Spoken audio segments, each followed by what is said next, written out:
চলে এসেছি বারাসাতে প্যান্ডেল দেখতে। মেয়েকে নিয়ে এসেছি। মেয়েকে নিয়ে দেখো টোটো থেকে এক্ষুনি নামলাম, নেমে এবার হাঁটতে হবে প্রায় 1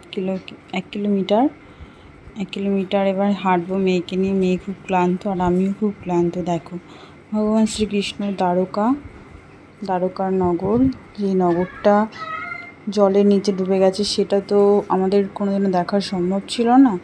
এটা তাই সেই থিমটাকে আমরা সবাই ক্লাব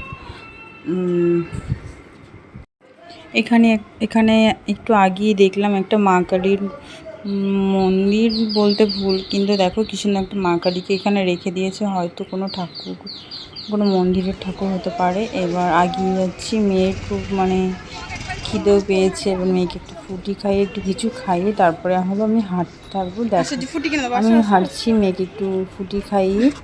তোমরা কিন্তু ভিডিওটা দেখবে। দেখো কত সুন্দর প্যান্ডেলটা, শুধু দেখো এত সুন্দর প্যান্ডেল। আমি তো এইবার সাথে এটাই সবথেকে আমার কাছে ভালো লেগেছে। এবার তোমাদের কেমন কি লাগলো সেটা কমেন্ট করো। আর আমি সব ভিডিওগুলোই আস্তে আস্তে দেবো, তোমরা দেখো কিন্তু প্লিজ দেখো। জানি না কতটা কি ভালো করে বানিয়েছি, যেমন পেরেছি দেখো বানিয়েছি। মেয়ের তো ছোটো, তো মেয়েকে নিয়ে অনেক কষ্ট হয়ে গেছে। তাছাড়া এবার এত কি করব বুঝতে পারছি না। যেমন হয়েছে তোমরা প্লিজ দেখো, দেখলে তোমার হয়তো ভালো লাগবে। যদি ভালো লাগে প্লিজ একটা কমেন্ট করো আর একটা সাবস্ক্রাইব করে দিও। নতুন নতুন ভিডিও বানাচ্ছি তো জানি না কেমন করে কী ক্যামেরা ধরতে হয়। যতটা পেরেছি করেছি। দেখো এবারে তোমার সত্যিই খুব ভালো লাগবে।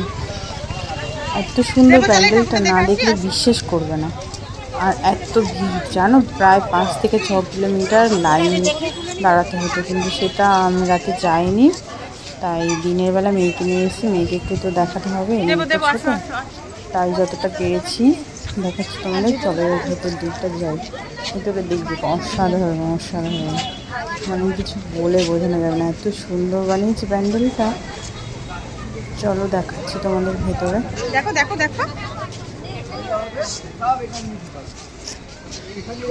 কত ভিড় দেখেছো, এখনো অনেকটাই ভিড় আছে প্রায়। আর রাতে হলে কি হতো বলো। দেখো ভগবান শ্রীকৃষ্ণ এবং মা কালী, কৃষ্ণ কালী মায়ের একটা অসাধারণ রূপ বানিয়েছে। রূপটা এত সুন্দর, খুব সুন্দর, খুব।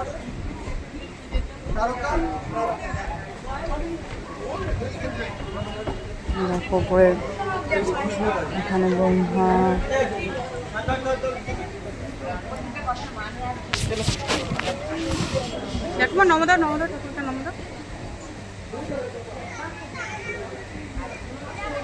এখানে আসো